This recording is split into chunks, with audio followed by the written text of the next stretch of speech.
Hello, good morning সবাইকে। আশা করি তোমরা সবাই ভালো আছো, আমিও ভালো আছি। এই আজকে নতুন ব্লগ নিয়ে আসলাম আপনাদের কাছে। সকালে প্রথমে ঘুম থেকে উঠে বাসি জামা কাপড় ছেড়ে চা খেয়ে লেগে পড়লাম কাজে। এই আজকের সারাদিনের কাজ আমার। প্রথমে আলমারিটাকে পরিষ্কার করলাম, তারপরে শোকেসের উপরে ধুলো পড়েছিল, ভাবলাম একটু পরিষ্কার করে নিই, কেন ধুলো পড়ে থাকলে দেখতে নোংরা লাগে। আর আমরা যদি ঘর পরিষ্কার না করি তো লোকে তো বলবে যে এরা কী করে সারাদিন একটু ঘর বাড়ি পরিষ্কার রাখে না। তার জন্য ভাবছি, ধুলোও পড়েছিল এই টেডি বিয়ারটাতে, তো ভাবছি একটু পরিষ্কার করে নিই। তার জন্য লেগে পড়লাম কাজে, পরিষ্কার করছি। পরিষ্কার করার পরে পুরো বাড়ি ঝাড় দিয়ে দিব। ঝাড় দেওয়ার পরে লেগে যাব মুছামুছি করতে। একটু না করে মুছতে গেলে ভালো লাগে না। আমি যেহেতু বসে মুছতে পারি না, তার জন্য আমি এই ডান্ঠাটা নিয়ে মুছছি। আমি তো ডান্ঠা বললাম, তোমরা সবাই কী বলো জানি না। তোমরা যেটা বলো আমাকে কমেন্টে জানাবে।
যেহেতু আমি একা হাতে পুরো বাড়ির কাজ আমাকে সামলাতে হয়।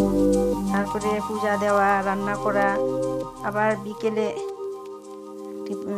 রাত্রের রান্না তো করা, সমস্ত কাজ আমাকে একাই করতে হয়। তার জন্য প্রতিদিন আমি পুরো বাড়ি মুছতে পারি না। তা আজকে ভাবলাম একটু মুছে নিই পুরো বাড়িটা।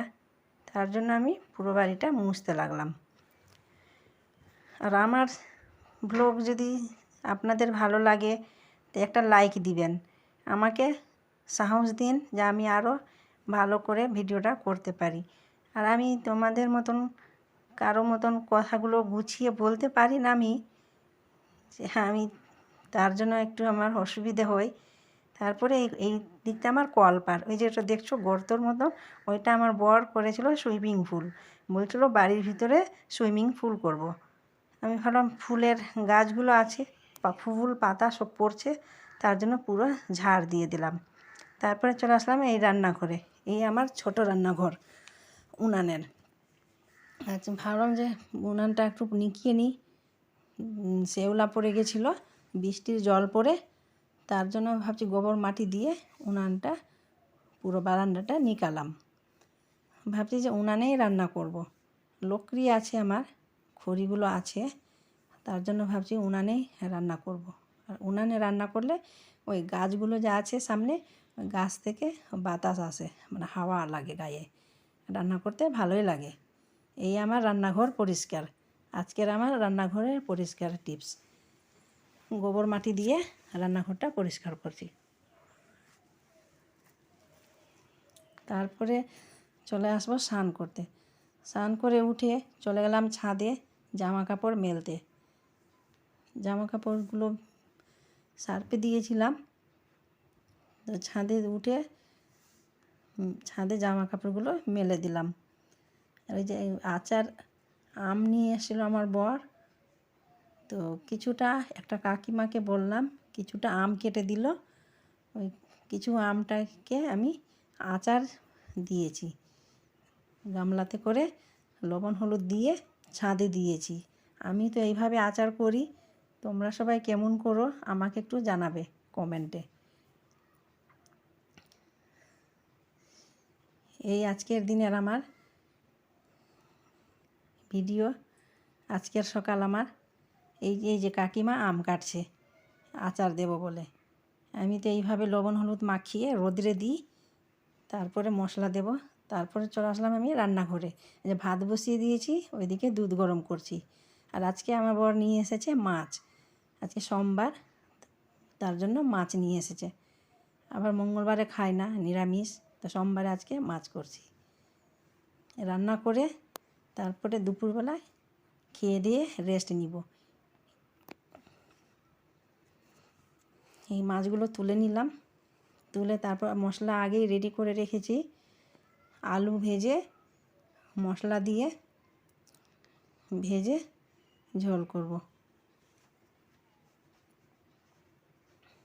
এই মাছগুলো ঝোলে দিয়ে দিলাম। তারপরে দুপুরে খাওয়া দাওয়া করে রেস্ট। এই ছিল আজকের আমার। গরমে কি রান্না কাজ করতে, মানে কি বলবো আর। এই যে ভাত করেছি, পটল ভাজা করেছি, করলা ভাজা করেছি, মাছ করেছি। এই ছিল আজকে আমার ভিডিও। টাটা।